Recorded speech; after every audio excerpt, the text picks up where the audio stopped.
Elena, cuando tú nos digas, me haces un gesto y empezamos. Levanta la mano.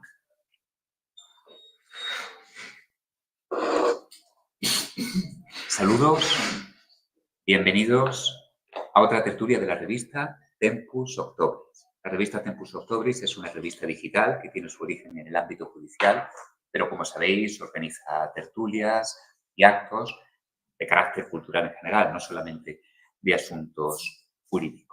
Quiero agradecer a la agencia Pausanias que nos deja los locales para la celebración de este acto y hoy nos trae una figura como es la del emperador Marco Aurelio, que ya veréis qué personaje tan interesante. Y para hablar de ella, pues tenemos a dos de los intelectuales más notorios de España, a Jorge Cano y a David Fernández. Yo sé que los conocéis, no por nada, bueno, David es que ha estado aquí también, pero son personas que tratan temas que interesan mucho a los usuarios de la agencia y a los lectores de la revista, por lo cual están dentro de nuestro entorno de intereses. El currículum de ambos es muy difícil de resumir porque son gente que tiene una trayectoria a sus espaldas muy larga y yo creo que es más interesante que pasemos directamente al diálogo que no estar aquí pues consumiendo la mayor parte del tiempo glosando su larga trayectoria. De todas formas, como unas breves pinceladas, diré que ambos son profesores en la Complutense. Jorge es profesor de filosofía y David es profesor de griego, de filología griega. Fijaos que ambos tienen estudios en clásicas y que curiosamente, algo que yo no lo sabía, David también es licenciado en Derecho. O sea, lo cual me permite a mí establecer una afinidad que yo desconocía. También me interesa muchísimo de Jorge cómo combina la filología y la filosofía, porque es establecer un puente entre dos disciplinas que no sé si están distantes o están próximas, pero que en cualquier caso parece que hacen un maridaje muy, muy atractivo. Ambos tienen muchísimas colocaciones, están trabajando en el extranjero, tienen premios y distinciones internacionales y lo que a mí me gustaría destacar es que son una muestra de que la filología en España y el estudio de las ciencias clásicas, una vez que tenemos a nuestras espaldas pues, la generación de esos maestros que a todos nos han iluminado, pues sigue a un nivel altísimo y que las generaciones de gente joven pues están elevando el nivel científico de la filología de los estudios clásicos en nuestro país. ¿De qué vamos a hablar ahora? Mirad, tenemos estos dos libros. Hay una coincidencia muy feliz, muy afortunada, y es que ambos pues, han publicado una traducción de las obras del emperador Marco Aurelio pues de manera casi simultánea, pero sin ponerse de acuerdo entre ellos. Ha sido, sí, pues, los dioses que a veces pues juegan con nosotros con esas casualidades y esos azares. Y resulta verdaderamente interesante, ellos que son amigos y compañeros, que en vez de optar por una competición, han ido por la cooperación y cada uno de ellos se dedica a promover la obra del otro, lo cual es verdaderamente curioso. Claro, pero eso a mí me plantea un problema, porque yo tengo aquí los dos libros y digo, bueno, ¿cuál les recomiendo que compren? Claro, evidentemente hay que decidir. Ahí está la cosa. De verdad, no se trata de una solución salomónica para quedar bien. Yo aconsejo que se compre uno. ¿Por qué? Por la naturaleza de la obra que tenemos aquí. Las Meditaciones de Marco Aurelio no es una obra que se lea del tirón como quien lee una novela, aunque se puede leer también así. Es una obra para degustarla, para leer un pasaje, para leer otro, para ir consultándola. Es como un nutriente, una comida que la vas probando todos los días. Y cada uno de ellos nos da matices diferentes. Es verdaderamente apasionante comparar la traducción de los dos y ver las notas y el aparato crítico que tiene. Aunque sea el mismo manjar, está condimentado y adobado de manera distinta. Y esto es un libro para tu reflexión personal. Esto es un libro para estar consultándolo toda la vida. Y esa consulta se enriquece muchísimo comparando la labor de ambos autores. Mirad, como sabéis, yo soy juez y yo la primera vez que me leí de manera completa la obra de Marco Aurelio fue justo recién aprobadas mis aposiciones cuando iba a incorporarme a la escuela judicial. Yo sabía que sería un gran reto, no pensé que fuera lo de juez. Luego después las expectativas fueron peores de lo que había imaginado. Pero leí ese libro pensando que me ayudaría a coger fuerzas. Y es cierto, lo que pasa es que yo lo leí en una edición del Círculo de Lectores que decía que estaba adaptada para el hombre del siglo XX. Bueno, pues la verdad es que lo que estaba era desvirtuada. Aquí tenéis el auténtico placer de ver cómo dos expertos en la lengua griega hacen unas traducciones verdaderamente ajustadas al original, donde no se pierde nada del sentido. Y hablaba yo antes con los ponentes ahora. Marco Aurelio. ¿Quién es Marco Aurelio? Bueno, pues Marco Aurelio lo conocemos bastante gracias a la película Gladiator. Es triste, pero la cultura popular también sirve para eso. Aunque una película más antigua, un clásico de la caída del Imperio Romano, que os sonará a los que os guste el cine. La vida de Marco Aurelio es una vida impresionante, llena de tribulaciones. Alguien dice, bueno, claro, es que ser emperador es duro. No, no, no es ser cualquier emperador. Es ser emperador en una época en la cual había una convulsión en el imperio tremenda. Guerras continuas con los bárbaros que cruzaban el Limes, la frontera, la rebelión de alguno de sus generales que puso en peligro el trono. Una peste en comparación con lo del coronavirus que hemos tenido ahora, lo deja pequeñito. La muerte de sus familiares, una salud quebrantada, tener que estar en campañas militares en unas condiciones climatológicas adversas, el dolor físico, las tribulaciones, las preocupaciones. Por eso, cuando se lee este libro, comprenderéis el sentido que tiene. Encaja en la vida de un hombre que pasó unas adversidades tremendas y la pregunta es, ¿en qué medida eso tiene utilidad para el hombre del siglo XXI, para las personas de nuestra época? Esa es la pregunta con la que quiero abrir el debate y que le lanzo a los ponentes. Por orden alfabético, si me permitís, empiezo contigo. Don Jorge, cuando quieras. Bueno, muchas gracias por la invitación y muchas gracias por la presentación. Estoy muy contento de tener un juez al lado y no enfrente.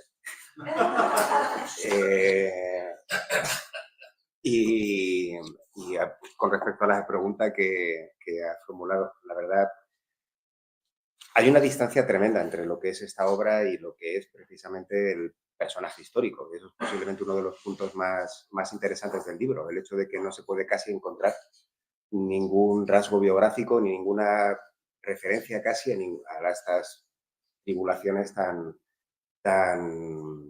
importantes que de algún modo en parte significan el comienzo del fin de lo que fue el Imperio Romano, ¿no? Es decir, mucha gente considera que precisamente es Marco Aurelio o el tiempo de principado de Marco Aurelio el momento en el que comenzó ya la desintegración que conduciría a lo que ya conocemos históricamente. Pero curiosamente, excepto alguna referencia a la peste concreta, alguna referencia como la de lealtad, que a lo mejor podemos llegar a vincularla con lo que fue la conjura de Avidio, ¿no? Y alguna referencia a la muerte de los hijos, o a la posibilidad de la muerte de los hijos, tampoco hay en ningún momento una especie de trabajo memorístico o algo que tenga que ver con esa especie de escritura de las memorias o escritura del diario, como tal y como lo conocemos a día de hoy. Con lo cual, hay una distancia tremenda entre el personaje que escribe y el personaje histórico, y esa distancia, de algún modo, es una distancia que hay que entender desde el punto de vista de lo que significa también la propia escuela estoica, ¿no? Es decir, qué significa la escritura para los estoicos y qué significa precisamente este proceso de distanciamiento de sí para intentar buscar una especie de radical humano. Nadie debería acudir a este libro pensando que se va a encontrar realmente al personaje Marco Aurelio, porque está ausente, ¿no? O sea, lo interesante de este libro es que puede ser cualquiera. No es un grado cero del ser humano, o es algo que tiende a una especie de grado cero del ser humano y que incluso además, excepto en algunos momentos en los que realmente sí que hace una referencia a no te cesarices, ¿no? Por ejemplo, no te conviertas o hace referencia a toda esa especie como de pasado de las cortes de Adriano, las cortes de Augusto, ¿no? Donde están todos, ¿no? El famoso tema este del Ubisunt, ¿no? Que luego va a ser tan popular en todo lo que es la literatura medieval. Pero excepto en esos momentos en los que realmente sí que le ves como un poco más puesto en el lugar en el que entenderíamos que está un príncipe, un princeps, ¿no? En todo lo demás realmente es algo que es interesante encontrarse con esa máscara, ¿no? Con esa especie de polifonía y esta especie de polifonía de voces que en el fondo tiene un interés contemporáneo, quizá no tanto por donde se está viendo desde a día de hoy, ¿no? Esta especie de recuperación estoica que me imagino que hablaremos en algún momento, sino desde precisamente de qué constituye la psique humana, ¿no? Como una especie de polifonía, ¿no? Si en el fondo somos múltiples voces que están operando dentro de una especie de intento de unidad que en el fondo nunca llega a ser del todo real, ¿no? Sí, Jorge, somos legión. ¿Don David? Bueno, pues yo quiero empezar también por agradecer a Jesús Villegas la invitación de nuevo y es un placer compartir la mesa con mi colega y amigo Jorge. Y para responder a la pregunta, o bueno, pues entablar también un debate con lo que ha dicho Jorge, qué mejor que leer su traducción magnífica del comienzo del libro quinto, para que veáis quienes tenéis la suerte de no haber leído a Marco Aurelio, es una suerte no haberlo leído porque realmente es un descubrimiento, ¿no? Para cualquiera. Lo bueno de los clásicos es no haberlos leído, porque hay que leerlos, ¿no? Y uno lo lee y se queda asombrado de la familiaridad, de la cercanía. Entonces, lo que quiero hacer es leer un pasaje que responde muy bien a lo que plantea Jesús. ¿Hasta qué punto es actual este libro? ¿Hasta qué punto nos interpela a cada uno de nosotros? Vamos a escuchar a Marco Aurelio. Al alba, cuando te levantes de mala gana, ten esto a mano. Me levanto para la tarea de un humano. ¿Es que me enfado aún si me pongo en marcha para hacer aquello para lo que he nacido y para lo que he venido al mundo? ¿Acaso este es tu cometido? ¿Estar tumbado caliente en el lecho? Pero esto es muy placentero. ¿Has nacido entonces para el placer? En suma, ¿para la afección sensible o para la actividad? ¿No ves cómo las plantas, los gorrioncillos, las hormigas, las arañas, las abejas hacen lo que les es propio y colaboran en la construcción del orden del mundo en lo que le corresponde? ¿Y tú no quieres realizar tu labor de humano? ¿No te apresuras a cumplir con tu naturaleza? Bueno, este comienzo del libro quinto nos interpela directamente. Hay una cita preciosa con la que acaba Pierre Hadot su libro sobre Marco Aurelio, que dice, bueno, hay mucha filosofía, hay mucha teología, hay mucha cháchara también de cómo se debe actuar, consejeros éticos, autoayuda, bueno, autoayuda, otras cosas, ¿no? Parafraseo. Pero aquí, ¿qué vemos? Vemos un ser humano que nos habla de cómo se es humano, ¿no? Cómo ser un hombre, ¿no? Cómo ser una persona. Cómo cumplir nuestro cometido, en cierto modo, ¿no? Y esto independientemente, como ha dicho Jorge, de que es el hombre más poderoso del mundo en su época. Es decir, es el emperador de Roma. Es verdad, está desplazado a la frontera del Danubio, entre marcomanos, cuados, con la peste, sus hijos están muriendo, su medio hermano adoptivo ha muerto también, está en un momento muy difícil de la economía, de la vida de Roma. Ni una palabra sobre eso, ¿no? Más allá de pequeñas alusiones, bueno, sí, a la corte de sus antepasados, de lo efímero que es todo, en fin, pero ¿cuál es mi misión? ¿Qué tengo que hacer? Mirarme a mí mismo, pensar qué es el bien, dónde está la razón, qué sentido tiene todo esto. No es un diario íntimo, pero a la vez sí que es un diario para todos nosotros, de cómo podemos abordar digamos, bueno, pues todas las turbulencias, todas las situaciones, también las felices del mundo, nos interpela directamente. Eso es lo más asombroso, ¿no? Es un libro que, bueno, como todos los clásicos, nos habla con total sencillez, ¿no? Y eso es, bueno, hay que decir que el griego de Marco Aurelio no es sencillo del todo, ¿no? Ahora que estamos aquí los traductores, os diremos que es una lengua complicada, ¿no? Porque, bueno, pues tiene muchas peculiaridades. Hay un viejo debate acerca de si esto lo escribió o no para ser publicado. Hay incluso debates sobre su edad o no. En fin, hay muchos debates acerca de esto, pero lo que está claro es que está escrito a vuela pluma en momentos de, bueno, pues, imaginaos, ¿no? Después de sus labores, de escribir cartas, despachos militares, etcétera, apresuradamente, con pasión, ¿no? Con una especie de sentimiento de esto es lo que debo hacer. Los momentos que paso conmigo mismo, ¿no? Es momentos que realmente le dan sentido a todo, o intento hacer sentido a todo, ¿no? Darle sentido a todo. Hay un diálogo interno muy, muy importante. Es el alma de un ser humano en diálogo consigo mismo.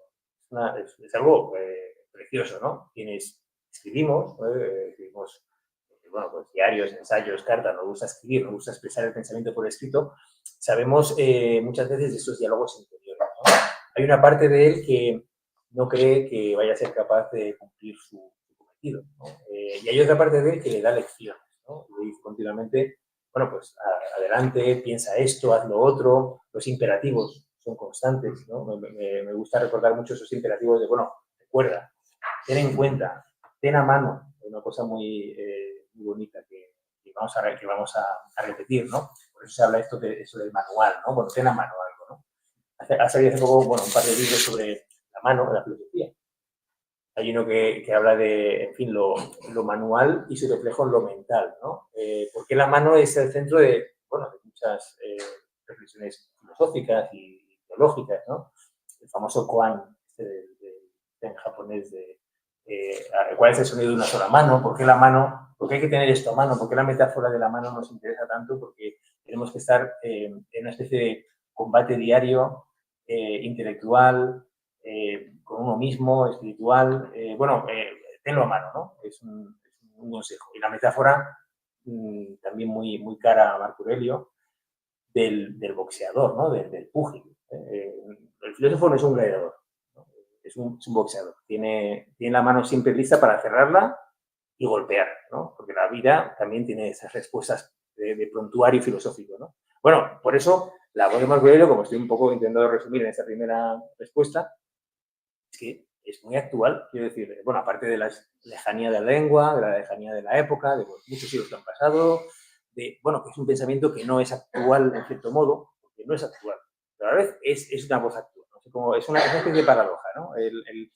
Más allá de la lejanía del lenguaje, etcétera, es un pensamiento que hoy nos choca. Un mundo plagado de emotividad, donde todos queremos decir cómo nos sentimos, que una persona dome o domeñe con las riendas de la razón, intente que su parte un poco más rebelde sea domada, impresiona, no es actual, en cierto modo, pero a la vez, como veis, tiene una actualidad tremenda en el tono en el que se adoctrina a sí mismo, ¿no? De hecho, bueno, el título del libro, en los trabajos anteriores de Jorge, no es meditaciones ni pensamientos. Hemos elegido dos títulos, igual podríamos hablar de esto, ¿no? Dos títulos que no son reales, ¿no? Esto es una especie de diálogo entre un maestro y un discípulo, entre alguien que tiene miedo y otro que le tranquiliza, pero que somos nosotros mismos, es una misma persona, son dos caras de una misma. Es un diálogo interior, ¿no? Y eso es fascinante, es actual y, bueno, no me extraña que tengan tantos lectores devotos hoy, ¿no? La verdad es que lo merece. Por eso digo, los que tengan la suerte de no haberlo leído, la verdad es que qué mejor que empezar leyéndolo, ¿no? Y con las traducciones tan buenas que hay aquí os aseguro que es un placer.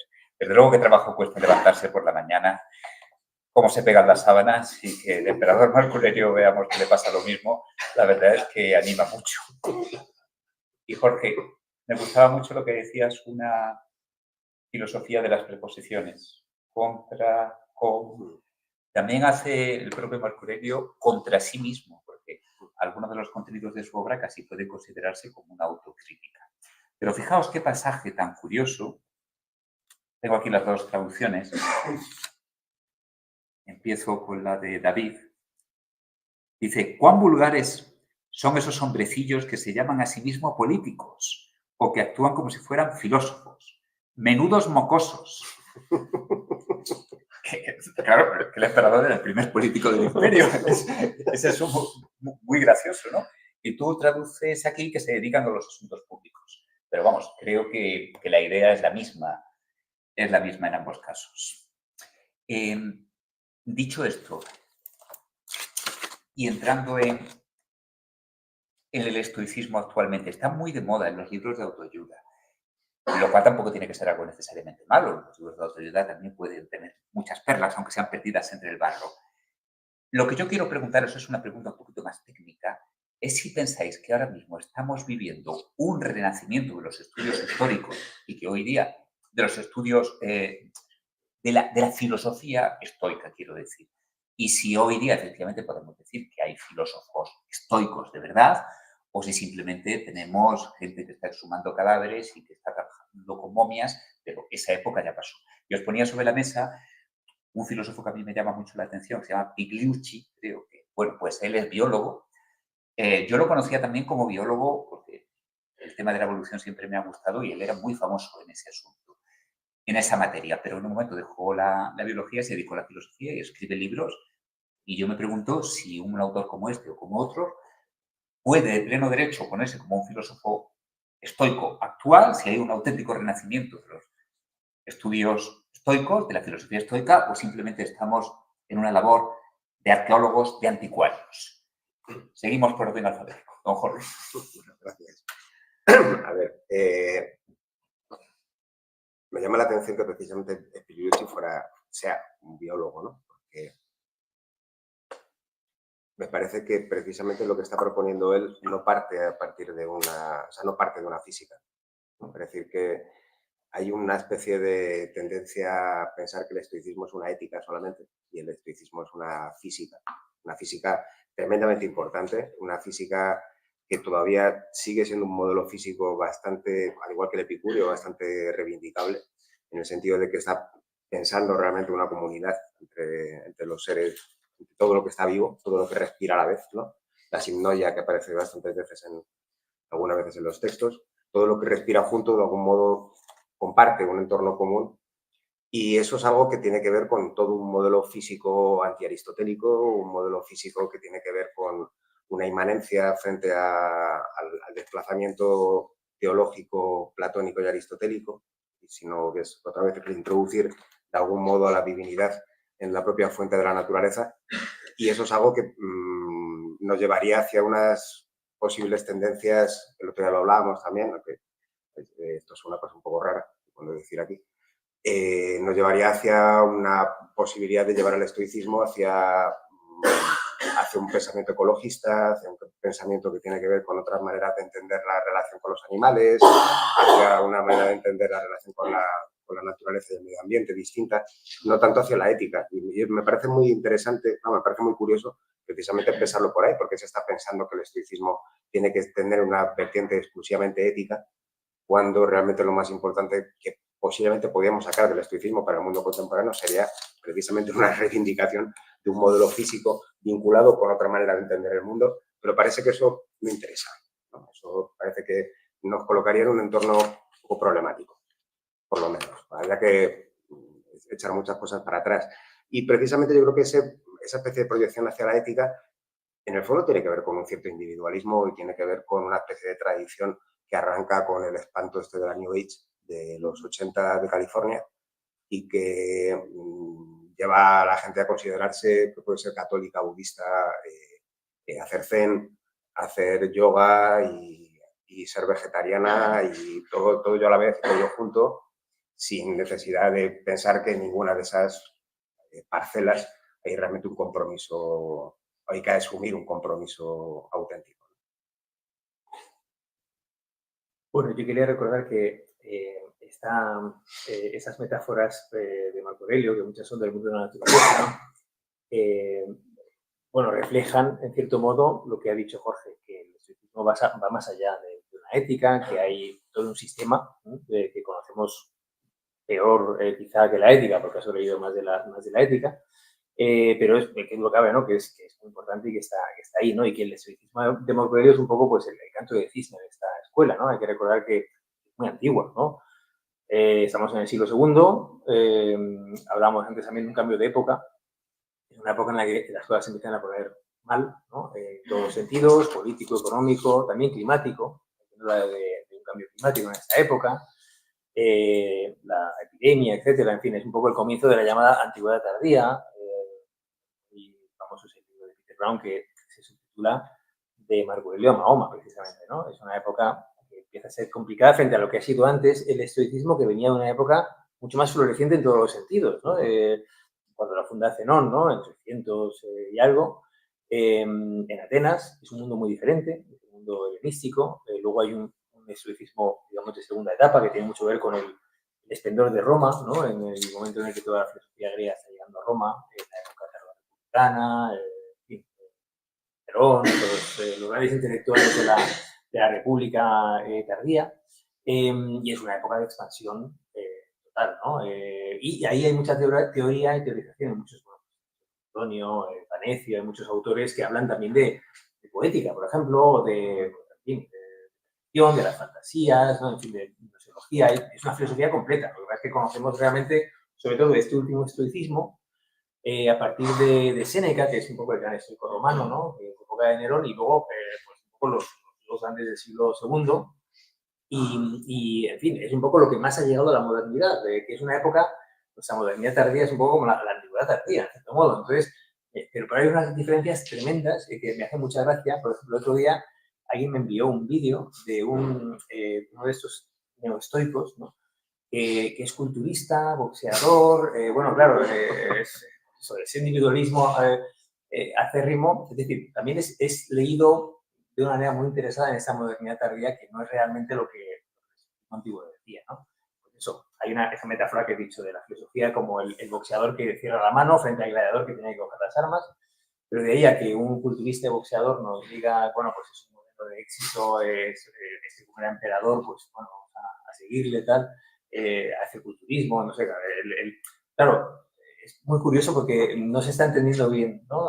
Todo eso. También en San Pablo hay una metáfora de físico, ¿no? Y, en fin, son cosas que se están malentendiendo hoy día, donde parece como un modelo de éxito capitalista o tardocapitalista de grandes empresarios, de las tecnológicas y, no sé, es decir, hay gente que lo está haciendo muy bien, ¿no? Entonces, a mí me parece muy interesante cómo lo está haciendo. Hay otros, digamos, neoestoicos que también lo están haciendo bien. Y hay otros que, bueno, pues, digamos que lo aprovechan para vender su producto, a lo mejor, o, en fin, no sé, es una cosa curiosa, ¿no?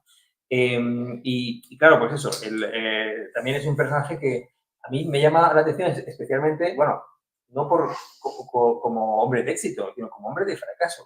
A mí lo que me interesa de Marco Aurelio son sus fracasos. Es decir, como él se considera un fracasado. Nunca voy a poder ser filósofo. Ya esto, está todo perdido.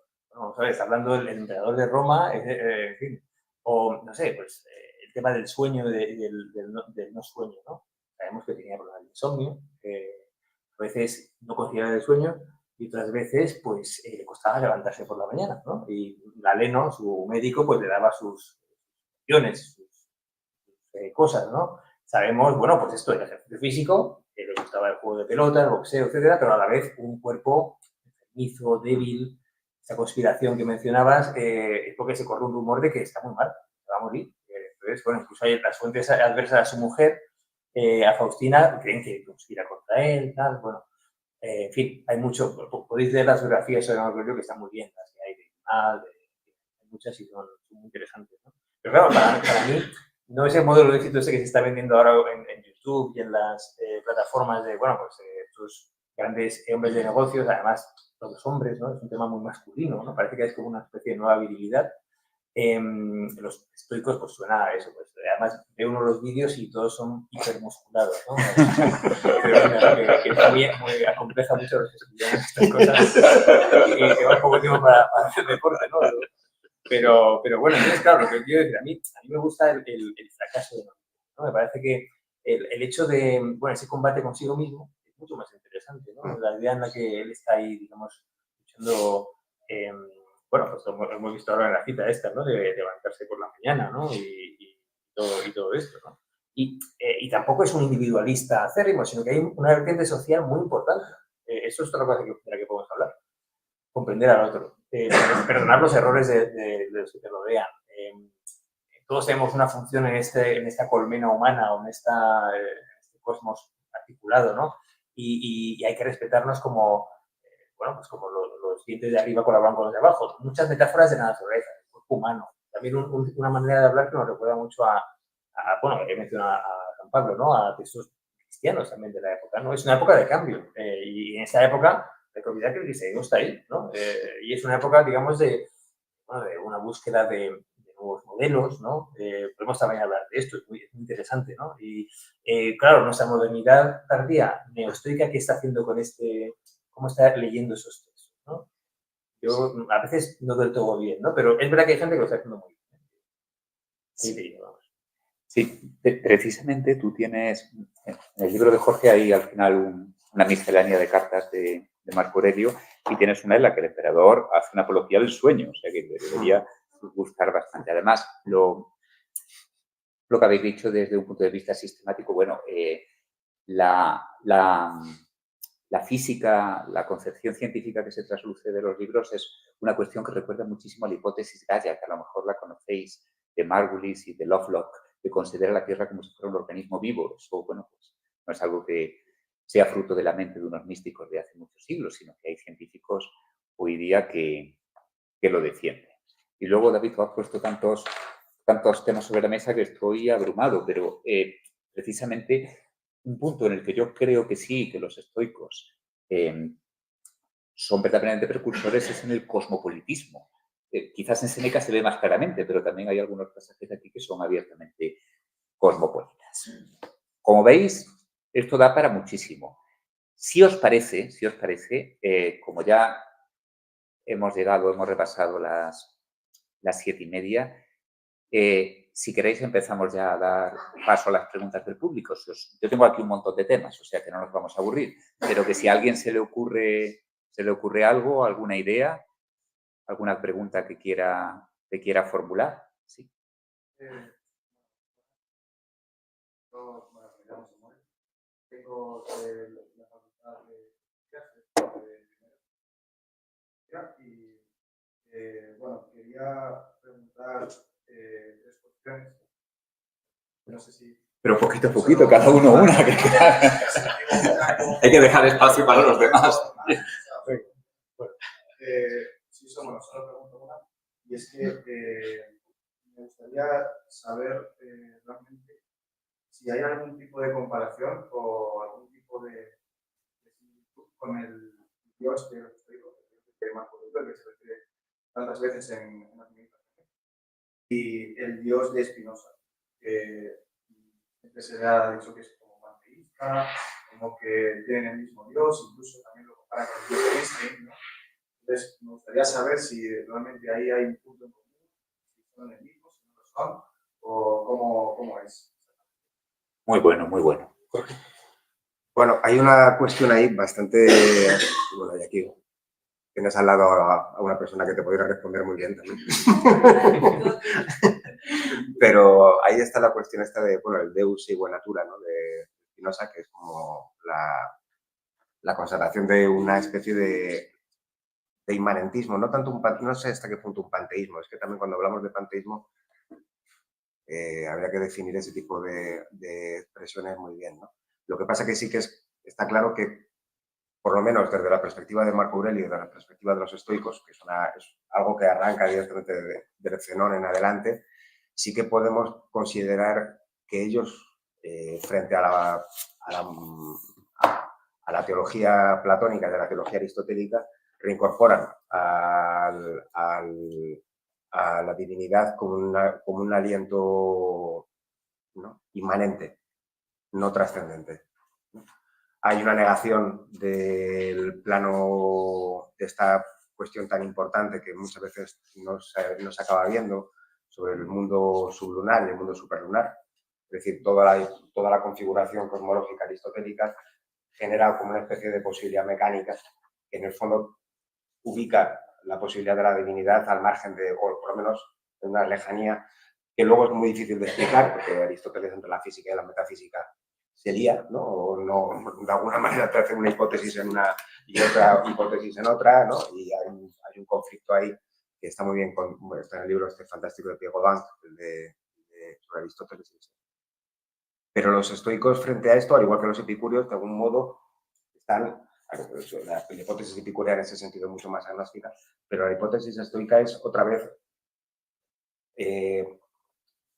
podemos decirlo de alguna manera para entendernos, es volver un poco a los presocráticos, es volver otra vez a la consideración de que realmente hay un aliento en la fisis, hay una especie de aliento propio que tiñe de divinidad todo lo que hay en ella. O por lo menos hace partícipe a todos los seres de algo que tiene que ver con la divinidad o con un aliento divino, ¿no? Frente a, de algún modo, la teología platónica, la teología aristotélica. Y a partir de ahí, yo creo que, de algún modo, la lectura spinosiana o el modo en que luego se ha leído a Spinoza también a partir de Gilles Deleuze y tal y todo esto, hace un poco también esa especie como de Spinoza como un neoestoico frente a Descartes, por ejemplo. David. Bueno, Si queréis. Sí, como tenías dos Sí, como hay varias preguntas, preguntas. ¿Hay alguna pregunta del público o seguimos con el mismo? Bueno, pues formula tu segunda pregunta. Vale. La pregunta que tenía era acerca de Marco Aurelio y los cristianos, que siempre ha sido también un tema como controversial, porque, bueno, siempre estaba alejado de Pedro, porque se llama Marco Fernández. Entonces, claro, siempre se le ha acusado mucho de que su imperio fue como las muertes de cristianos, como se reivindicaron muchísimas más que anteriores emperadores, ¿no? Entonces, claro, también luego hay una carta, creo,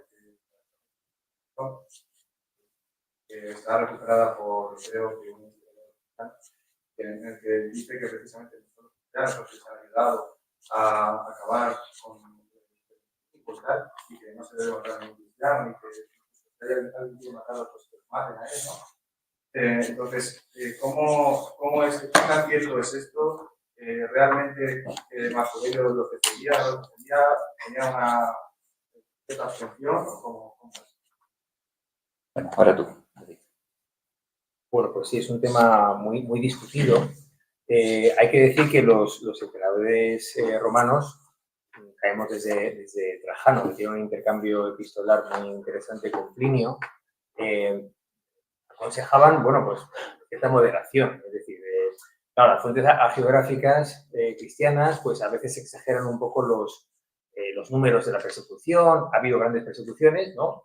Aurelio y Diocleciano, 303, por José Nerón, pero bueno, Plinio cuenta que también ha torturado ya a los cristianos, ¿no? Era un problema también, bueno, de orden público, en cierto modo, en algunos lugares, ¿no? En algunos momentos. Pero a partir de Trajano hay una política que es, bueno, pues no aceptar, por ejemplo, delaciones, ¿no? Lo que sean denuncias por hechos puntuales, ¿no? Que estén probadas, ¿no? Se rumoreaba que en los cenáculos cristianos se hacían cosas tremendas, ¿no? Canibalismo. Siempre cuando hay una religión nueva o hay una religión, digamos, una minoría que está ahí surgiendo, pues se propagan este tipo de rumores y, bueno, pues Plinio investiga y ve que no hay nada y no condena. Quiero decir, los rectores, los gobernadores tienen instrucciones claras de cómo actuar, lo que no quiere decir que en algunos casos había habido grandes persecuciones. En época de Marco Aurelio, que es siglo II, las famosas zonas de Lyon, si no recuerdo mal, que son, bueno, ha habido también luego en África, el siglo II es un siglo donde todavía hay bueno, pues hay persecuciones, obviamente. El tema es, se discute si él, digamos, estaba, en cierto modo, detrás de esto. Yo creo que él estaba muy ocupado en otras cosas como para centrarse si en la sur de Galia o en Hispania o en África había unos cristianos que alteraban el orden público. Para eso estaban los funcionarios, ¿no? El libro bueno, la biografía o el libro de Fraschetti, ¿no? que carga un poco las cintas contra Marco Aurelio por varias cosas, entre otras por la economía, en fin, esas cosas de las que le acusa. Y también el tema del cristianismo, pues bueno, es uno de los reproches que se hacen a un emperador por lo demás, que suscita un unánime acuerdo de las fuentes en cuanto a que fue bueno. Quiero decir, es el último de los buenos, ¿no? Hay los optimi príncipes, ¿no? Los buenos emperadores. Pues, bueno, parece que hay unos cuantos, Antonino, Trajano, Adriano, precisamente todos vienen de la Bética en cuanto a familia, ¿no? Son hispanos, ¿no? Curioso que la época un poco de, bueno, pues este último esplendor. Y luego a partir de Marco Aurelio, que tiene un hijo, como sabéis, muy conflictivo, ¿no? El emperador filósofo y el emperador gladiador, ¿no? El hijo es muy desequilibrado, ¿no? Curioso, ¿no? Tuvo 14 hijos, él murió en la mitad y el que sobrevivió y heredó el trono milagrosamente era un desastre. O sea, que el padre se empeñó en educarlo bien, pero bueno. Entonces, claro, las fuentes no nos indican que fuera especialmente beligerante contra los cristianos, ¿no? Hay algunas interpolaciones en el texto pro-cristianas, digamos, ¿no? Donde es verdad que a mí, leyendo Marco Aurelio, os decía antes que hay como momentos en los que recuerda al ¿no? Pero luego hay interpolaciones claramente que no son. La de Flavio Josefo, el testimonio flaviano, ¿no? Que claramente es una interpolación, ¿no? Pero claro, es un momento también de cambio, el cristianismo se empieza a afianzar. Hay una anécdota muy divertida de Marco Aurelio, que es el milagro que sucede en la guerra, ¿no? que de repente pues les salvan in extremis de los bárbaros, y hay quien dice que son los cristianos que han estado rezando y de repente hay un milagro. Otros dicen que es un teurgo, una especie de mago juliano, ¿no? Que luego los neoplatónicos lo reivindican, ¿no? El caso es que pasa algo, que ganan la guerra, ganan la batalla, perdón. Llueve. Sí, bueno, digamos, que pasa algo que hay una especie de invocación sobrenatural de algún tipo, vamos. Entonces, bueno, es un tema muy interesante, pero yo personalmente no creo que él tuviera especial tiempo para ocuparse de los cristianos, ¿no? Es decir, no sé qué piensas, José. Yo, si puedo hacer una cosa, hay solamente una referencia que curiosamente ahí nos separamos David y yo en la traducción, que yo cojo bueno, es decir, él sigue el texto habitual y yo cojo la seclusión de Dalfen, de la edición, una de las ediciones últimas, que es no hagas, es como no hagas una especie como de profesión manifiesta de una especie de afirmación soberbia. Dice, ¿cómo hacen los cristianos? Y parece una morcilla. Yo creo que es una morcilla. David lo ha colocado. Es una cosa que lo hablamos en el momento en el que está. O sea, que es una cosa que está hablada. Para mí me parece que es una morcilla, porque si hubiera realmente para mí particularmente me parece raro cómo alguien que está evitando cualquier tipo de referencia a su presente coloca ese dato como un dato presente, ¿no? O sea, cuando hay una ausencia total de todo lo que es presente en la obra, también es una manera de leerlo. ¿Por qué hace esa referencia? Y luego, con respecto a lo del tema de lo que comentabas de la carta, esa carta es un fake. Es un fake que se hace precisamente para decir que hay una tesis doctoral inmensa sobre el milagro de la lluvia, que es lo que está representado en la columna aureliana. Estaban muertos de sed, estaban siendo atacados y no tenían agua, estaban en un momento en extremis. Más o menos como ahora en Barcelona, ¿no? Llueve y a partir de ahí pues empieza todo a decir que bueno, esto es una intervención divina y tal. Y entonces a partir de ahí la apologética cristiana hace una relación y ahí se construye todo un relato fantástico. En el sentido, en todo lo que significa relato fantástico. Sí, si me permitís, es que precisamente estaba buscando esto. David lo incluye en su texto y tú no. Dice, fijaos, os leo. Dice, qué gran cosa es que el alma esté preparada. Y entonces dice que esta preparación tiene que venir de un juicio privado, de una reflexión interior. Dice, y no solo de una simple obstinación como hacen los cristianos. Y pone David entre corchetes este sintagma, como hacen los cristianos, como si fuera una interpolación. Mirad, esto me interesa muchísimo porque creo que hay un tópico de la antigüedad, un tópico anticristiano, de que los cristianos son tremendamente fanáticos hasta el punto de dejar matarse. Y que eso, pues los paganos lo ven como un síntoma de irracionalidad. Ayudadme, porque es que ahora mismo no lo recuerdo bien, pero hay un pequeño texto escrito por dos santas del norte de África que las llevaron a la cárcel, las sometieron a tortura y tienen su diario que lo escribieron allí. Perpetua y Felicitas. Exacto, Perpetua y Felicitas. Bueno, es un texto impresionante. A las chicas las llevan a prisión, a la hija de un patricio y a su esclava, y entonces ellas en la cárcel escriben un diario de... Bueno, eso es lo que escriben ellas. Bueno, luego, a ver, quiero decir, esa es la idea que nos ha llegado. Y entonces, ahí en esa carta está la obstinación, está el tópico de decir, pero bueno, ¿cómo podéis ser tan obstinadas? ¿Cómo podéis ser tan obstinadas que contra toda racionalidad vais a perder todo lo que tenéis? Y luego también un episodio en Córdoba, en el siglo VIII, durante la dominación de los musulmanes, pues se produjo una cosa extrañísima, que es que los cristianos iban a buscar el martirio voluntario. Paulo Álvaro de Córdoba, bueno, yo soy de Córdoba, pues escribió también unas memorias cuando estuvo en la prisión, algo parecido a lo de estas chicas, y en aquella época se decía lo mismo, como si los musulmanes hubieran recogido el tópico de que, bueno, estos cristianos es que lo llevan todo a un extremo de locura, de locura. Entonces, no lo sé, son ideas que se me ocurren, vosotros son los que sabéis. Quizás puede ser esto un indicio de que ese tópico ya estaba vigente en aquella época. ¿Cómo lo veis? Hombre, en el intercambio ese de cartas entre Plinio y Trajano, claro, se dice, es que son muy obstinados, son fanáticos.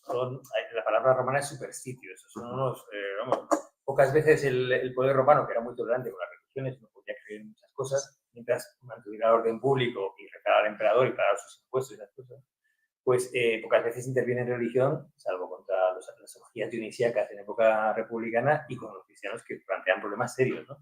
Entonces, claro, es un tópico literario, ¿no? Yo quería leer otro pasaje del libro 1. Bueno, esto yo lo pongo en recorchetes porque obviamente parece una interpolación, ¿no? Y es muy curioso porque dice, esto también puede ser, dice, cuenta en el libro 1, como sabéis, recuerdos familiares, sus maestros, la persona de cada uno, y dice, bueno, de Diogneto, aprendí, ¿no? No ocuparme en asuntos vanos y no dar crédito a los que cuentan prodigios fabulosos, encantamientos sobre hechizos y expulsión de demonios, ¿no? Y asuntos tales, ¿no? Eso de expulsar demonios también es una típica cosa por la que los cristianos se van a hacer muy populares, ¿no? El tema del exorcismo, ¿no? Bueno, entre otras muchas cosas, ¿no? Y es uno de los asuntos interesantes, ¿no? En esta, también de estos posibles, ha habido mucho estudio sobre esto, ¿no? Sobre la posible referencia de Marco Aurelio a los cristianos, ¿no? Y no, un apunte sobre lo que decías, es un texto muy interesante, el de Perpetua, la Pasión de Santa de Perpetua, que es tremendo, eso fue un martirio impresionante. A mí me dejó conmovido cuando lo leí, ¿eh? Porque, bueno, a las chicas las participaban en la arena del circo y tal, ¿no? Además, una había sido madre hace poco y todavía le salían del pecho, digamos, gotas de leche, ¿no? Eso impresionó muchísimo al público, ¿no? A ver estas cosas, ¿no? Pero aparte de esos detalles un poco escabrosos y morbosos, lo increíble es que el relato es un relato onírico porque sueña, ¿no? Y hay una especie de es que dirigí un trabajo de una alumna sobre este tema. Ella estaba convencida de que lo habían escrito, como dice la transmisión, eso lo dicen ellas, ¿no? Realmente la señora, ¿no? Digamos, no la esclava. Claro, esto es una especie de género literario de las vidas de santas y sobre todo de muchos sueños de santas, ¿no? Las mujeres en las fuentes antiguas sueñan mucho, sueños de embarazadas, que me interesan mucho, también dirigí un trabajo sobre esto, ¿no? Sueños de ese tipo de sueños místicos que se han hecho muy populares porque los psicoanalistas de hoy los han cogido para explicar muchas cosas, ¿no? Pero claro, yo le decía a esta alumna, es que no hay que creerse que esto es realmente lo que escriben en la cárcel estas personas, ¿no? Normalmente es una reconstrucción posterior, pero bueno, en todo caso es un testimonio increíble y también da fe de este tópico del sacrificio cristiano, ¿no? Una cosa, mirad, hay una película de Steven Spielberg que se llama Inteligencia Artificial, que tiene una escena en la cual pues, se reproduce una especie de circo como un espectáculo romano. Bueno, esa escena, yo no sé si consciente o inconscientemente, es una reproducción de uno de los capítulos del texto del que está hablando David. Los llevan a las chicas al circo. ¿Y qué animal le ponen? ¿Un león, un oso? Eso era muy claro. Le ponen una vaquilla. Y la vaquilla empieza a dar golpes. Imaginaos que la cosa es en realidad mucho más cruel, porque morir a golpes con una vaquilla, pues mira, el oso te desgarra, ¿no? Y tiene una fuerza asombrosa. Y lo que pasa es que habían martirizado a otra chica que estaba embarazada. Y entonces iba con el pecho descubierto.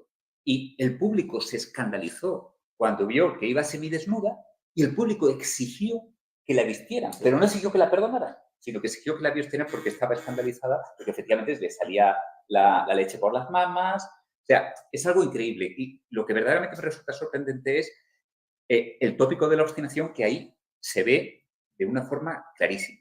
Luego, si el texto es apócrifo, auténtico, no, yo no lo sé, ellos son los expertos, pero puedo decir que la impresión de autenticidad que transmite es inmensa. Yo no sé griego, pero sí me gusta el latín. Y es muy interesante ver la diferencia de estilo entre el obispo que lo recopila y lo edita y el latín que utilizan los autores, porque es un latín popular, muy fácil de entender. Claro, ahí hay una diferencia de estilo tremenda. Y no solamente lo escribe ella, sino un compañero de prisión, como cuenta cómo su hermano murió de un tumor en el rostro y de cómo tenía muchísima hambre. muchísima sed, pero no podía beber porque le faltaba, es decir, tenía una situación de sed permanente. También es verdad que lo del tumor en el rostro, el cáncer del rostro, parece que es un tópico porque también lo he leído en Marcial y en otros sitios. Algo que sea tópico tampoco quiere decir que sea mentira, ¿sabéis? Entonces, como veis, el texto tiene una profundidad mucho mayor de lo que parece y es absolutamente fascinante. ¿Vamos con tu tercera pregunta o le damos paso a alguien del público más? Yo tengo una pequeñita pregunta acerca de la obstinación. Yo doy la pregunta suya, pero acerca de la obstinación, porque me ha parecido un poco extraño que la acusación de obstinación sea por el hecho de que ellas o que los cristianos en general dan la vida por cosas, porque yo creo que en general toda la tradición griega no tiene ningún problema con dar la vida. O sea, la supervivencia no es una cosa que se el valor más alto, sino que el dar la vida por tus principios es una cosa que no es problemática y no creo que... O sea, me parece extraño que ese sea el motivo de la acusación de obstinación y me preocupaba si a lo mejor la obstinación es por creer cosas a pesar de que se presenten creencias en contra. Puede haber otros motivos de la acusación de obstinación que no sea tanto el que dan la vida por sus principios. Es que yo creo que no es tanto eso, dar la vida por los principios, porque hay, o sea, me imagino que estás pensando en Sócrates, en Catón, Sí, ¿no? O sea, es decir, hay toda una tradición enorme de gente que da la vida por sus principios y que se mantiene y que incluso hasta el propio Marco Aurelio está continuamente diciendo que eso es lo que hay que hacer, ¿no? O sea, básicamente es como una especie de ideal de vida, alguien que no se doblega ante eso. La cuestión es hasta qué, o sea, desde qué momento empieza eso a funcionar como un criterio. Y eso empieza a funcionar como un criterio, creo que de una manera bastante más tardía. Porque, por ejemplo, si lees a Orígenes, ¿no? O lees Orígenes de Alejandría, ¿no? O sea, el filósofo, de alguna manera, que es cristiano neoplatónico, él me parece que fue torturado, fue puesto, bueno, muere de hecho por las consecuencias de la tortura a tiempo después. Y ningún testimonio creo que tenga que ver con Orígenes habla precisamente de esa obstinación. Entonces, hasta desde qué momento empieza eso a funcionar como una especie de relato, creo que es bastante más tardío. Y tiene que ver ya con la propia manera en que y esto igual me voy a meter un poco en un problema, tienen más que ver con la manera en que cómo los cristianos se entienden a sí mismos, más que realmente cómo los romanos entienden a los cristianos. La cuestión y un apunte muy rápido, y bueno, yo creo que hay gente aquí de historia antigua que sabe mejor. La cuestión de los cristianos y el episodio de Lión, que hablaba del vudú, que hablaba antes de David, tiene que ver precisamente con la crisis económica. Es decir, la crisis económica brutal vinculada con la peste, con la pérdida de impuestos, hace que realmente los gladiadores sean carísimos.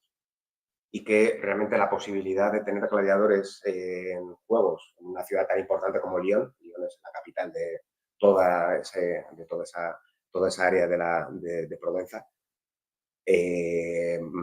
lleva a que Marco Aurelio prefiera tener a los gladiadores como una especie de tropas de élite en los limes, en el limes romano, y hace que no haya gladiadores porque están todos mucho mejor pagados si están en los limes, y aparte se les libera. Entonces, nadie quiere ser gladiador, entonces, evidentemente, hace falta tener un poco de carne, porque los animales necesitan un poquito de vidilla, y el señor senador, bueno, perdón, el que tiene la provincia de Provenza, decide coger a los cristianos y hacer toda una masacre importante, que es la gran masacre que tiene que ver con Marco Aurelio. Pero eso tiene que ver con un problema económico, no tanto con un problema religioso. Es decir, lo importante era que hubiera juegos. Les da igual lo que haya. Es otra manera de verlo. ¿Tenemos alguna pregunta más o seguimos con las tuyas? ¿Alguien del público se anima? Sí, ahí en el fondo. Los asados. Sí. Entonces, todo esto tiene que, primero, no hay actas. Claro, ninguna acta de vacío. Y eso lo dice Tudor. Tenemos mucha dificultad en narrar la vida de los mártires porque no se han conservado las actas. se han conservado en el siglo IV, imagínate ahora. Claro. Y como no se han conservado las casas, ¿no? Prácticamente. Entonces, toda una producción literaria sigue unos modelos muy concretos. Entonces, si te pones a leer Vidas de Mártires, tanto las pasiones como las vidas de los mártires del siglo IV, tiene un poco el modelo que establece Eusebio de Cesarea. Eusebio de Cesarea establece este modelo con una realidad muy clara, ¿no? Independientemente de que tendremos puesto las pasiones y las vidas, un modelo literario donde se repiten las virtudes, se repiten los defectos, siempre todos encajan en ese modelo de una manera o de otra, cada uno con sus propias características. Todas las mujeres, ¿no? La desnudez, la valentía, la osadía, esos son valores, valores para los cristianos. Al escribir la literatura geográfica, la geografía, también no hay que olvidar que estas lecturas se hacían en las iglesias. Es decir, están dirigidas fundamentalmente a los cristianos, a que se propague en la iglesia a los cristianos una serie de valores que deben de conservar, que deben de transmitir, que deben de defender hasta el final. Independientemente de la literatura geográfica, porque luego historiográficamente apenas tenemos datos, apenas, yo diría que no hay datos, porque incluso de la lluvia, pues hay ese contraste entre Eusebio de Cesarea y Orosio, que hablan de que la lluvia se debe a los restos de los cristianos, dos historiadores que pertenecen a este mundo. Y Zósimo, que es un historiador pagano también del más o menos de la época, que dice que era un chamán o un mago, curiosamente alejandrino, egipcio. Magos egipcios son la gente que estudia los templos.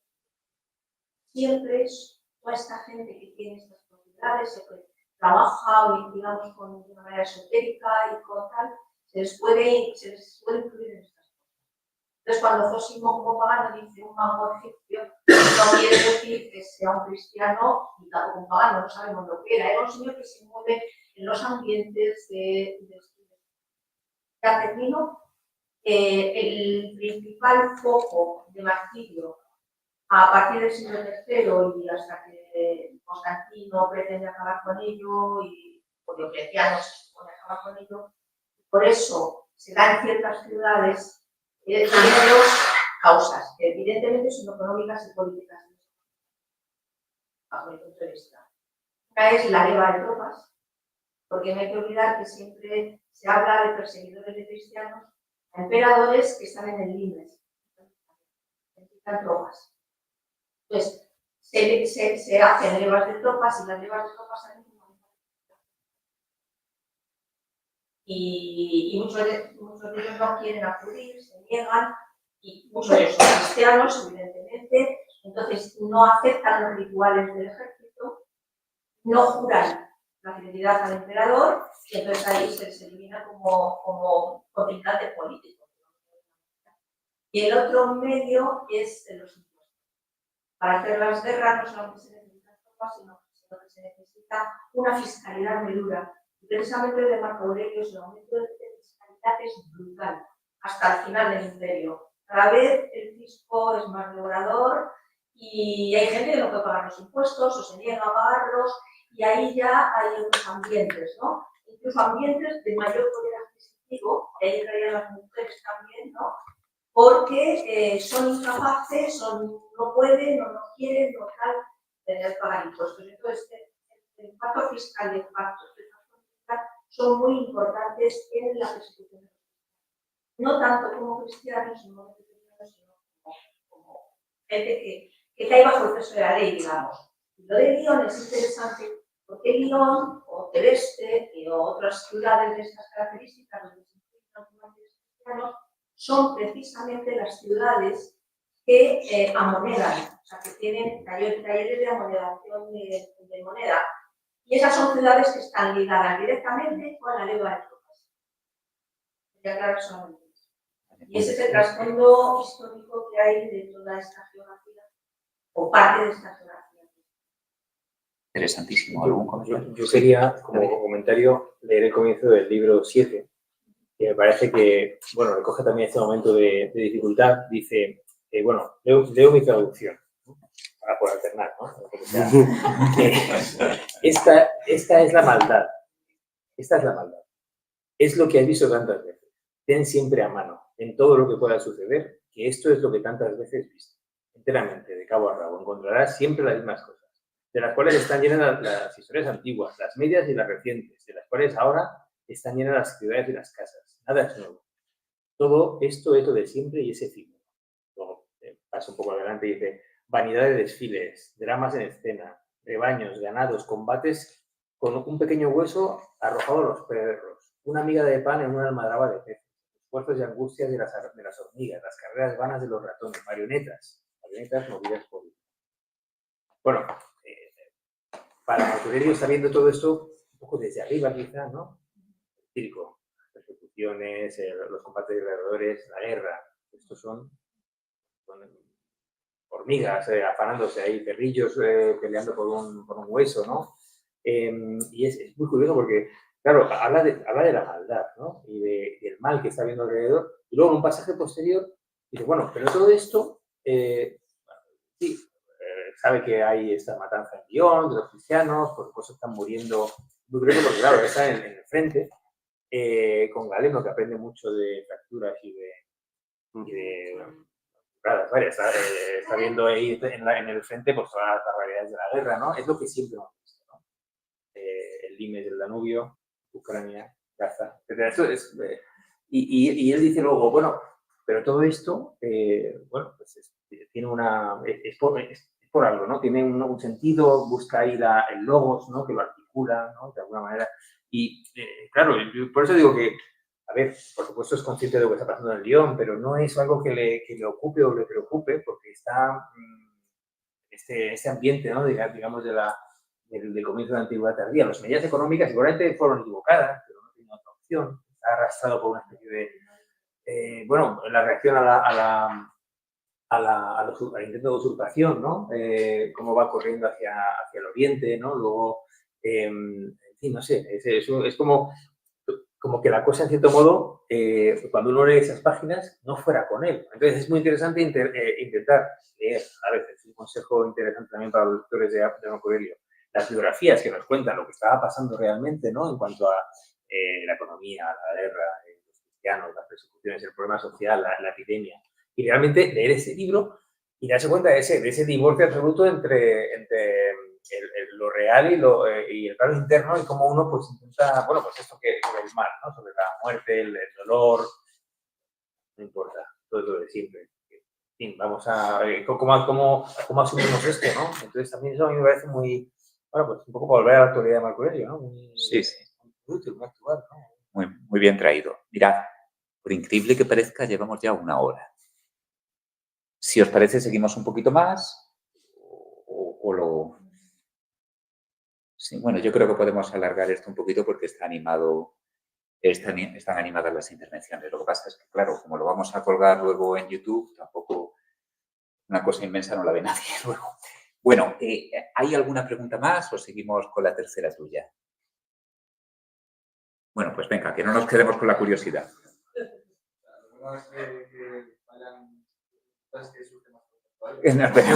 Tú ya tienes tu cupo, 3 está muy bien.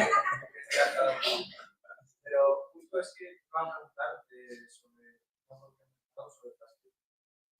Claro, es que, bueno, tenía una obra en la que creo que se publicó de forma póstuma, en la que, pues, se toma siempre como una crítica constante a Marco Aurelio, ¿no? Mirad la verdadera cara de Marco Aurelio, mira qué mal ha sido, mirad que realmente pues, provocó la caída del imperio. Yo suelo pensar que realmente, aunque haya datos historiográficos que sean verdad de lo que dice, ¿no? Realmente yo no creo que no tenga esa cara Marco Aurelio, de hacer todo lo que hacía con una pura maldad y que había un personaje muy alejado de las limitaciones con la persona real, ¿no? Entonces, realmente es así, hay una duda de Marco Aurelio en la que haya datos como los que menciona él, que realmente son horribles, ¿no? Y que de culpa de, ya me habíamos dicho, ya del de los cristianos, ¿no? Y y luego el otro personaje, o realmente creéis que están muy unidos? Me parece que la llamada a la coherencia es una estupidez contemporánea. El intento de entender este texto, pues, o sea, estos textos, como la posibilidad de acceder al emperador es otra estupidez contemporánea. No lo digo porque tú lo estés diciendo, estoy diciéndolo de una manera bastante violenta porque hay que ser breve y imagino que este tipo de cosas generan más debate. Además, creo que hay un error de lectura absoluto en eso. O sea, es decir, si este libro es interesante no es por Marco Aureli. Marco Aureli es lo de menos. Por lo menos para mí. Es decir, y además es una cuestión que te tiene que llamar la atención. O sea, para mí este hombre es un psicópata. Es decir, es un emperador, es un psicópata, es alguien. Tú no puedes pedir a un emperador que sea buena persona. Por mucho que sea buena persona, un emperador es un emperador. Es un tipo que está mandando matar a gente, es un tipo que está peleándose en el limes, o sea, es un tío que tiene una vida realmente que no es una vida de meditación, una vida interior, una vida profunda. Es un político en la más absoluta presencia radical de lo peor de lo político. Lo más violento, lo más sangriento y lo más absolutamente imperialista, lo más absolutamente salvaje. Lo que este hombre vio, no tenemos ni idea de lo que vio realmente en ese frente. De manera que pedirle una coherencia y precisamente lo interesante está en esto. O sea, como alguien que se ve obligado, de alguna manera, porque él tiene un deber, eso es una cuestión muy estoica, tiene un deber a estar haciendo lo que tiene que hacer como emperador y luego es capaz de generar esa distancia, por otra parte, y fijarse, que es un poco lo que quería hablar y ya con esto, si logro decirlo, ya me voy tranquilo a casa, logra fijarse en los pequeños detalles del mundo y de lo que tiene alrededor con la sensibilidad de Heráclito. Una sensibilidad que no había vuelto a aparecer en la filosofía desde Heráclito. Alguien que realmente ve que en la subida y en la bajada de un camino hay una contradicción realmente que todo está lleno de señales, de algún modo, que van generando una manera de entender el mundo que no es la manera habitual de ver el mundo. Todo lo que contaba David antes, ¿no? Toda esta mirada a los pajarillos, a los peces, ¿no? Toda esta cuestión que tiene que ver con algo que es el único momento de concentración y de ausencia del emperador. A mí lo que me interesa del texto es cuando el emperador se ausenta y cuando aparece un radical humano. Radical humano en el sentido de una especie de algo que es humano y que puede seguir interpelándonos todavía. Gracias a eso el libro todavía tiene un sentido. Y gracias a eso todavía ponerte a trabajar con él, pese a, como decía David, un griego realmente complicado, es un texto muy difícil, un texto que de algún modo te genera muchos problemas y muchas dudas y muchas incertidumbres también cuando estás trabajando con él.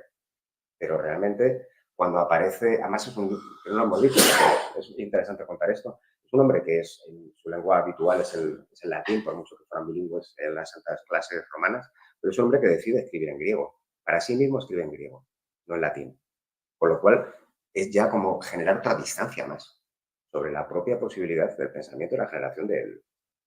Y ya es como Beckett, ¿no? Cuando Beckett escribe en francés. Sí, yo quería rescatar esto que has dicho, que él no quiere hacer lo que tiene que hacer, pero ha de hacerlo porque es su deber, ¿no? Realmente tampoco quería ser emperador, siempre está esa idea de, bueno, nunca podré ser filósofo, en fin, todo esto, ¿no? Y es verdad, estoy 100% de acuerdo con todo lo que has dicho, lo positivo, 100%. Se acusa a estos personajes de la antigüedad desde el punto de vista moderno, todos queremos que sean buenas personas, y en fin, y es contradictorio. Séneca predica una cosa y luego es un millonario, usurero, tal. Cicerón dice una cosa y luego fijaos lo que hizo, tal. Bueno, sí, pero claro, es un poco vaciar de la historia, pero hay que conocer la historia, ¿no? Realmente las fuentes, qué pasó, las batallas, etcétera, ¿no? Y luego leer el libro, que hay una cosa que dice Jorge en su introducción que es magnífica, que se la envidio mucho, que es esto de que es un libro que no es un libro, es un no libro, ¿no? Es un no libro.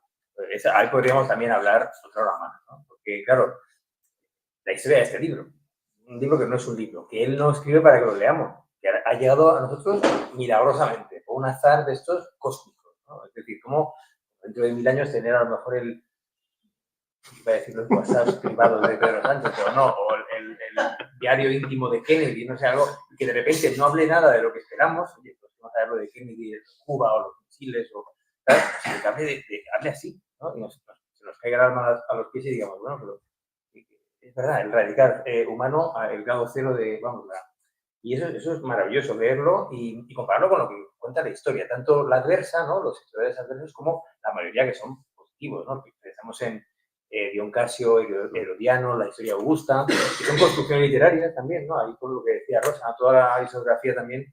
Bueno, pues muchas veces los emperadores tienen la fama que el Senado luego quiere que tengan, ¿no? Unos son divinizados, otros son condenados a la memoria, etcétera. Este es unanimemente bueno, ¿no? Hay que sospechar también, como cuando uno dice, no, Domiciano, Nerón, malísimos, esos son tremendos. Bueno, no, hay investigaciones que dicen, bueno, es que estaban haciendo cosas contra la élite, contra el Senado, en fin, hay que leer las fuentes. Pero claro, de ellos no tenemos esto, ¿no? Esto nos alucina y nos hace estallar el cerebro, ¿no? Como dirían los ingleses, ¿no? Porque, bueno, sabemos que hay otros emperadores que escriben, ¿no? Bueno, Augusto escribe las respuestas, ¿no? Lo que yo he hecho, pues mira, he hecho esto, lo otro, tal, y dice que bueno soy, qué maravilla mi obra, tal. Pues, Nerón escribía, seguramente poemas muy malos, como todos suponemos, ¿no? Adriano, poesía, podemos decir que escribía historia. De Marco Aurelio no sabíamos que escribía hasta que de repente milagrosamente aparecen unas notas secretas, ¿no? No, las cartas también, ¿no? Tenemos cartas de emperadores, ¿no? Entonces, esto nos deja de piedra, ¿no? Entonces, eso me gusta mucho en introducción, el libro que no es un libro, y que, en cierto modo, contradice todo lo que la historia nos cuenta, tanto los que lo demonizan, de alguna manera, ¿no? O los que lo exaltan, ¿no? Toda la historiografía, la historia augusta, esto era divino, era maravilloso, un hombre, los dioses nos lo dieron, nos lo quitaron, es decir, una humanidad tremenda entre los historiadores. Pero bueno, eso no nos importa tanto como desnudar a la figura con esta cosa íntima, complicada, contradictoria. Claro que sí, está diciendo, hablando del mal y luego todo lo puede entender, está diciendo, hablando de la corte, está hablando de los bienes, de cómo usar los bienes, ¿no? El tema del dinero de los bienes es un tema que va a ocupar mucho a la filosofía y luego al cristianismo, ¿no? Es decir, la paradoja de que, bueno, Séneca, ¿no? Y los bienes necesarios, superfluos, etcétera, ¿no? Y bueno, pues ese es un poco el punto de vista que quería dar, ¿no? Y complementar lo que respondía Jorge a la pregunta, ¿no? Que me parece que realmente lo curioso, no hemos hablado de la historia del libro, es tener esta voz inaudita, ¿no? Una voz inaudita que es realmente lo que nos llama la atención, por eso no pasa de moda, ¿no? Por mucho que bueno, digamos nuestras opiniones de lo que hizo, ¿no? De lo que representó. Ya, pues si os parece, mirad, vamos a ir cerrando, porque ya llevamos, es que el tiempo se pasa muy rápido, ya llevamos bastante.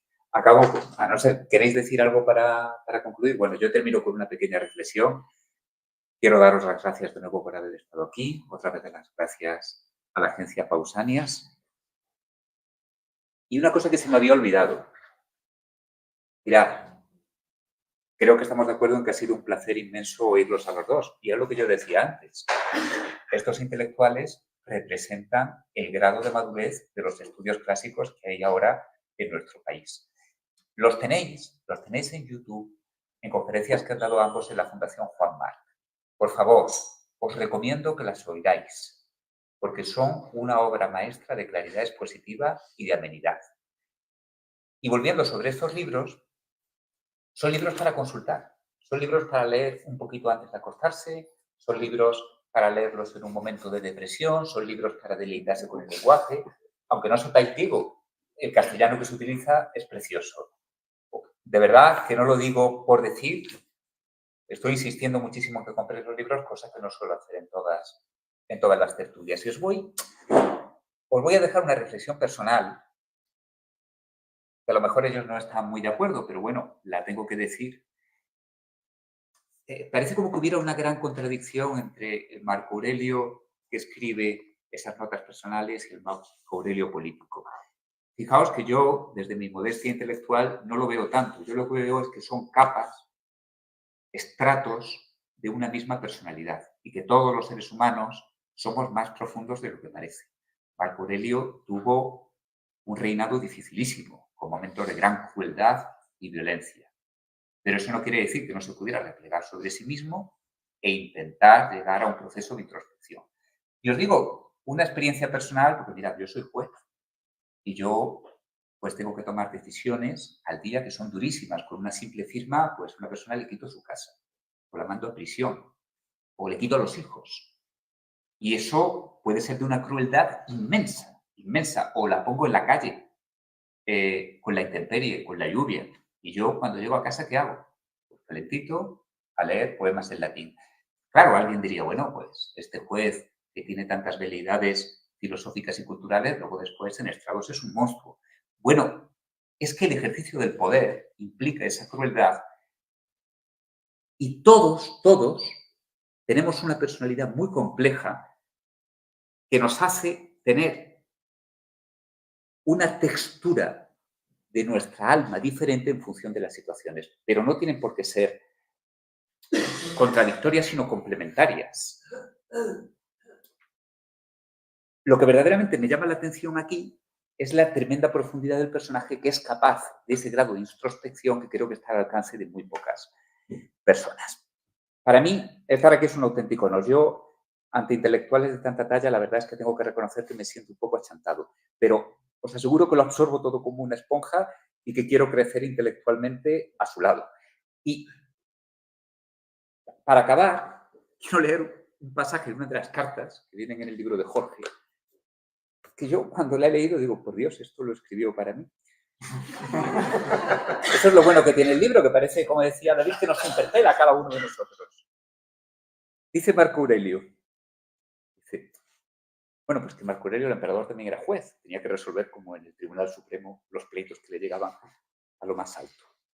Dice, súmale a esto el hecho de que, aunque desee estudiar, me lo impiden los procesos judiciales, que como dicen quienes los conocen, te llevan todo el día. Vive Dios que sí, doy fe de ello. Muchísimas gracias.